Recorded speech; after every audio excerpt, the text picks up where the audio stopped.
बिस्मिल्लाहिर्रहमानिर्रहीम। मोहम्मद करम, आज जिस शरीफ के पास आप हैं, ये बीवी जो है, इनका नाम है बीबी फातिमा। शरीफा के नाम से मशहूर है। किनके नाम से मशहूर है? शरीफा के नाम से।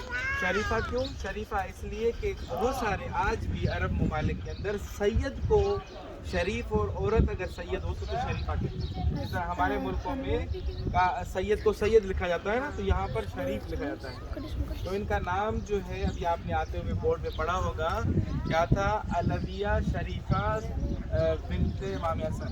ठीक है, इमाम हसन की बेटी।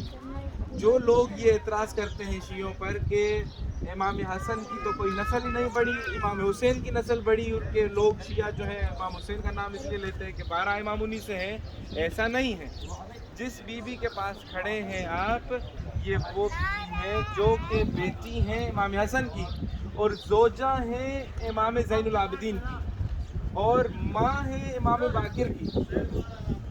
जो सवाल आता है कि वो कौन सी बीवी है जिनका शोहर भी इमाम, बेटा भी इमाम, बाप भी इमाम, तो ये बीवी है। इनके सारे रिश्ते जो हैं वो इमाम हैं। कितनी बड़ी फजीलत वाली बीवी है। ठीक है, तो जितने 8 इमाम की नस्ल चली है, ये 8 इमाम की नस्ल इस बीवी से चली है। यानी जिस तरीके से इस दीन में हम ये लोग ये कहते हैं कि इमाम हुसैन का ज़्यादा किरदार, इमाम हसन का कम, गलत कहते हैं। इमाम हसन और इमाम हुसैन के ये जो बच्चे इकट्ठे हुए, यानी कि बेटा इमाम हुसैन का, बेटी इमाम हसन की, तो वहाँ से जो नस्ल चली वो 12वें इमाम तक चली।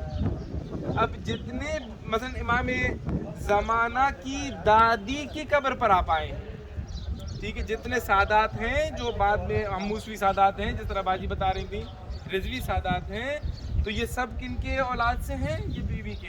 ये बीवी समझे दादी हैं आपकी, यानी कि ऐसा बीबी फातिमा ज़हरा सब सादात की दादी है, मगर यहाँ पर आकर नस्ल फिर डिवाइड जो होती है इस तरह। सबसे पहले तो ये आपको जानना बहुत ज़रूरी था।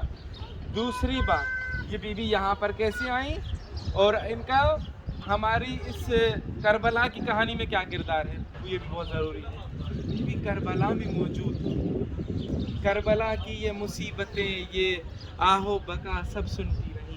कैद होकर कूफा और शाम की बाजारों में गई, 1 साल तक शाम के जिंदानों में रही। और उसके बाद जब वापस आ रहा था ये काफिला, तो बीबी ज़ैनब ने इमाम सैयद सज्जाद से कहा कि बेटा मैं अपने घर उस वक्त तक नहीं जाऊंगी जब तक अपने भाई हुसैन की कब्र पर ना चली जाऊं। तो इमाम सज्जाद अपने पूरा कारवान को लेकर करबला के लिए आ रहे थे। तो जब इस जगह पर पहुंचते हैं तो ये बीवी चूँकि बहुत सारी गम मुसीबतें आलाइश बर्दाश्त कर चुकी थी, तो यहाँ पर आकर शदीद इलालत की हालत में यहाँ पर उनका इंतकाल हो जाता है। तो खुद इमाम इनको जो है गुस्ल कफन देते हैं, अपनी सैयदजादियों के बीच में इनको जो है जनाजा उठता है। मैं कहता हूँ बीवी आप फिर भी खुश नसीब है, करबला देखी थी मगर वो वक्त आखिर जो इमाम हुसैन का था उस तरह से आपकी वक्त रुखसत नहीं हुई। आपको गुस्ल कफन भी दिया गया, आपको जो है एक शान और शौकत के साथ आपको दफन किया गया, मगर आप चले करबला के उस 3 दिन, उस करबला की उस 10वें मुहर्रम की रात और देखें तो लाशें इस तरह बेगौर व कफन पड़े थे। अरे कोई उन पर रोने वाला न था। बीबी आप फिर भी खुश नसीब हैं, आप पर गिरिया करने वाले सारे थे। तो ये बीबी की कब्र है, बीबी के लिए मशहूर है, एक लक़ब है बीबी का, तबीबा आले मोहम्मद। हालांकि इस घर का हर फर्द तबीब है, मगर बीवी के लिए मशहूर हुआ कि तबीबा है। यहाँ पर आप देखें, बाहर जैसे आप आ रहे थे तो कितने लोगों के बैनर चिपके हुए थे।